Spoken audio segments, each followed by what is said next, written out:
Accidente cerebrovascular, más conocido por las siglas ACV. Y esta es una oportunidad importante, me parece, para poder hacer tomar conciencia sobre algunas cuestiones, sobre cómo es que se produce una afección como esta, para informar sobre eso, ¿no? Y quién mejor que el doctor Hugo Solís González, que está en línea, y obviamente le agradecemos la amabilidad que tiene de atendernos. El doctor es responsable del servicio de neurología clínica del Hospital Escuela, ¿no? ¿Qué tal, Hugo? ¿Cómo estás? Muy buenas tardes. Hola Miguel, buenas tardes, un saludo grande a la audiencia. Una pequeñísima corrección, soy el ex jefe de neurología del Hospital Madariaga, ahora el jefe a partir de mayo es el doctor Carlos Barros Martínez. Bien, Pero bien. como siempre un gran honor compartir con tu audiencia unos minutos de charla, de conversación sobre el accidente cerebrovascular, ¿no? Hablemos un poco de ese tema, Hugo, ¿no? Creo que lo hemos hablado en otras ocasiones. El ritmo contemporáneo de vida, cada vez más exigente, cada vez más intenso, y al mismo tiempo nuestros hábitos cotidianos, que van desde el alimento ultraprocesado, pasando por digamos, algunos consumos, hacen que el cóctel sea complejo, ¿no?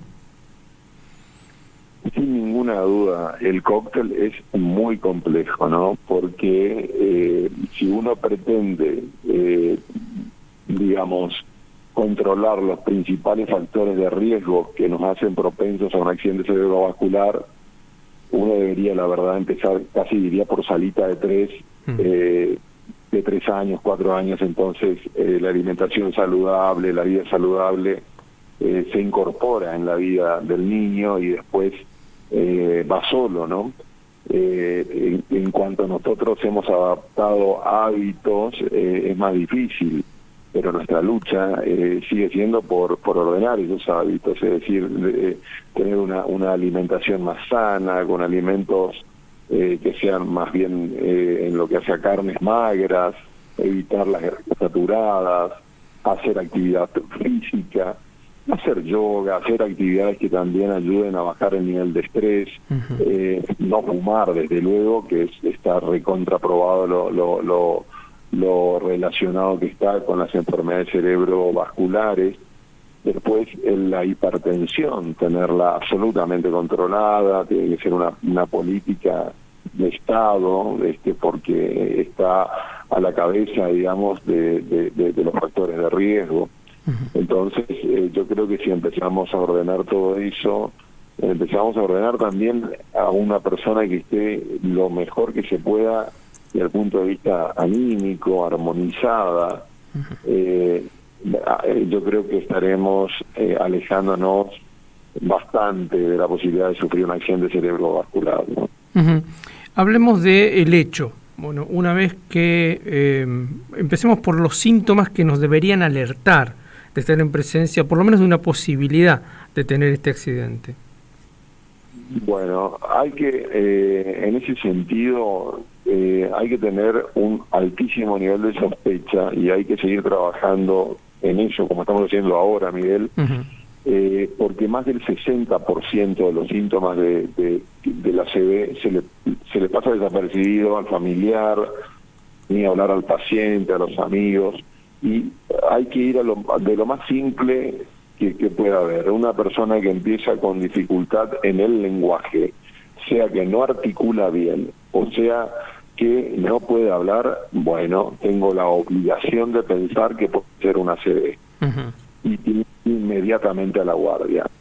Ahora, lo queremos añadir un poco más, y si a esa dificultad del lenguaje le agregamos un adormecimiento en la mitad del cuerpo, sea derecho o sea izquierdo, o bien no hay trastorno del lenguaje, pero hay un adormecimiento en la mitad del cuerpo, tiene que ir a la guardia porque puede ser un accidente isquémico transitorio, o podemos estar en presencia de un evento cerebrovascular también, ¿no? Si a esto le agregamos trastorno de la marcha, se para y no puede mantener el equilibrio, o bien solamente esto, se para y no puede mantener el equilibrio, está totalmente inestable, tiene que ir a la guardia porque puede ser tranquilamente un accidente cerebrovascular de fosa posterior.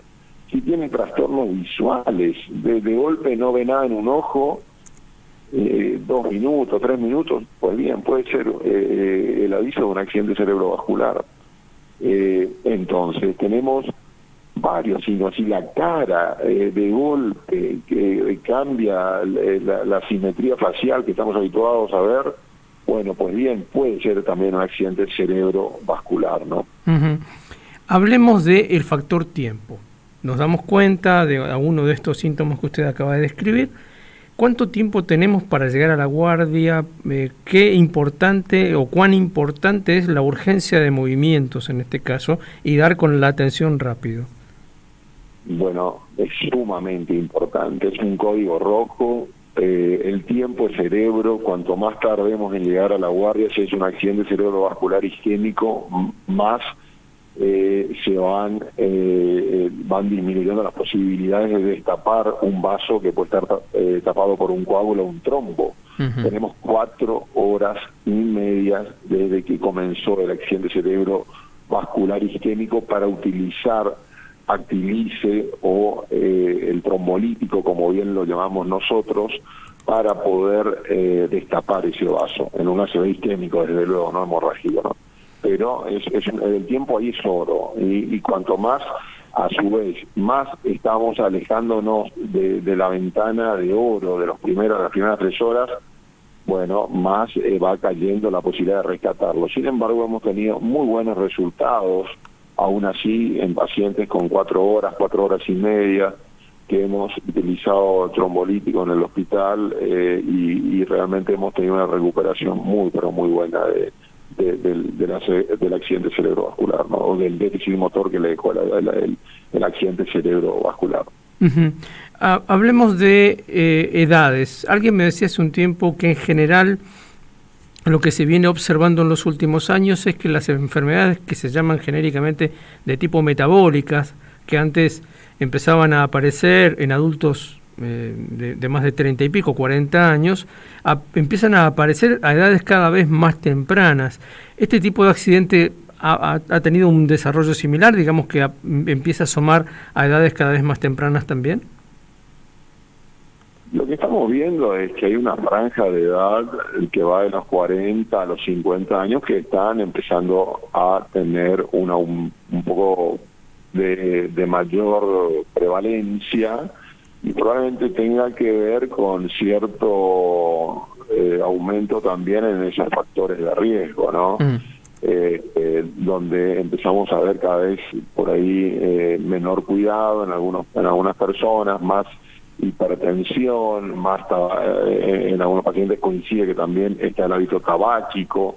Entonces, esos pacientes tienen un elevado factor de riesgo en una franja etaria que quizás en otro contexto no sería de tanto, pero bueno, si tiene 40 años o 44 años, 45 años, pero tiene 20 años de fumador, 15 años de fumador, sedentario, con sobrepeso, bueno, tiene factores de riesgos altísimos para presentar un accidente cerebrovascular pese a sus 44 o sus 45 años, ¿no es cierto? Claro, claro. Y esto es lo que sí estamos viendo, ¿no? Una población que así como hay mucha gente que se cuida, hay un grupo también que está en una edad joven, pero que bueno, pues no se cuida, ¿no? Y que está en una situación de riesgo de tener un evento cerebrovascular. Uh-huh. También, y vale la pena aclararlo, ¿no?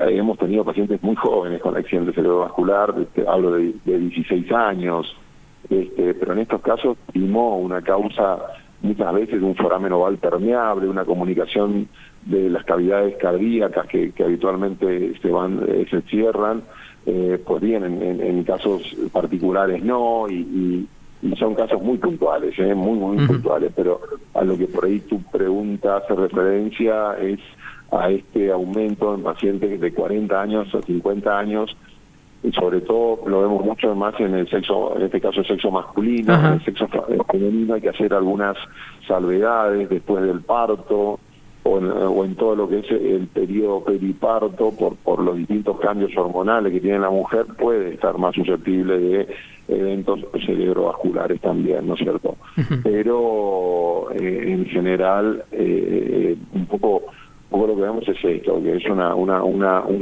enfermedad, una entidad muy prevalente, y que vale la pena todos los esfuerzos para tener en orden todos los factores de riesgo, neutralizados todos, el colesterol, la hipertensión, el sedentarismo, es decir, un cambio en la vida de esa persona, el sobrepeso, todo, porque rehabilitar un accidente cerebrovascular es una tarea muy dura para toda la familia. Ahí quería llegar también, ¿no?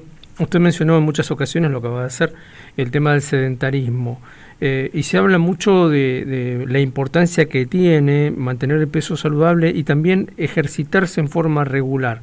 Una vez comenzado el proceso de rehabilitación, es importante también esto de incorporar en ese proceso los ejercicios y mantenerlos de ahí en adelante, ¿o hay que tener alguna precaución con eso?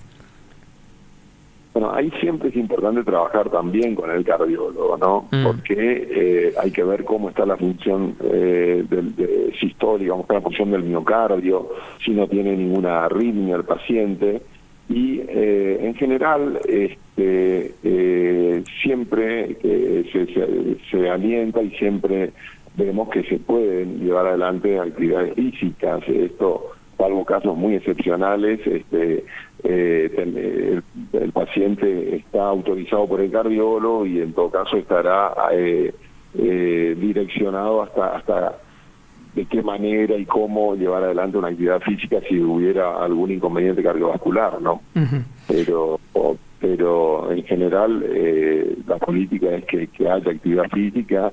Hoy hay inclusive aquagym, hay muchas actividades que para aquellos pacientes que tengan problemas en las rodillas o artrosis pueden llevar adelante, no es necesariamente salir a caminar a Costanera si por ahí tiene artrosis o tiene inconvenientes que le imposibilitan eso, pero bueno, se puede sustituir por estas actividades, ¿no? Bien. Doctor, le agradecemos muchísimo su tiempo, sabemos que está muy ocupado, pero bueno, era importante por ahí contar con la palabra de alguien que sabe mucho de este tema, así que le agradecemos muchísimo. Muchísimas gracias a vos, Miguel. Un saludo nuevamente a la audiencia y hasta cualquier momento. Hasta cualquier momento. El doctor Hugo Solís González, neurólogo, quien fuera hasta no hace mucho tiempo responsable del área en el Hospital Madariaga y que, bueno, charlaba con nosotros a propósito de esto que hoy se recuerda. 29 de octubre es el Día Mundial de la Prevención. Obviamente me parece que es por ahí que este tipo de fechas se fijan, ¿no? Para hablar, para concientizar, para que nos pongamos a pensar un poco fundamentalmente en nuestros hábitos, ¿no? Lo que luego lleva al cuerpo a sufrir este tipo de peligros, ¿no? Y sobre todo en una sociedad y en un momento de la historia humana donde el estrés, las presiones, el vértigo están a la orden del día, ¿no? Y eso hace que sea siempre muy complejo, ¿no? el vivir, y esto también hace que los riesgos aumenten. Por eso es importante por ahí hablar de prevención, hablar del modo de cuidarnos para no correr riesgos severos. Es muy difícil después salir de estas situaciones, ¿no? Que dejan un accidente cerebrovascular. De eso estábamos hablando con el doctor Hugo Solís, posadeño, ¿no? Se formó en Buenos Aires durante muchos años, trabajó allí muchos años y retornó a su tierra. Ahora está aquí trabajando de nuevo en su ciudad. 16:15.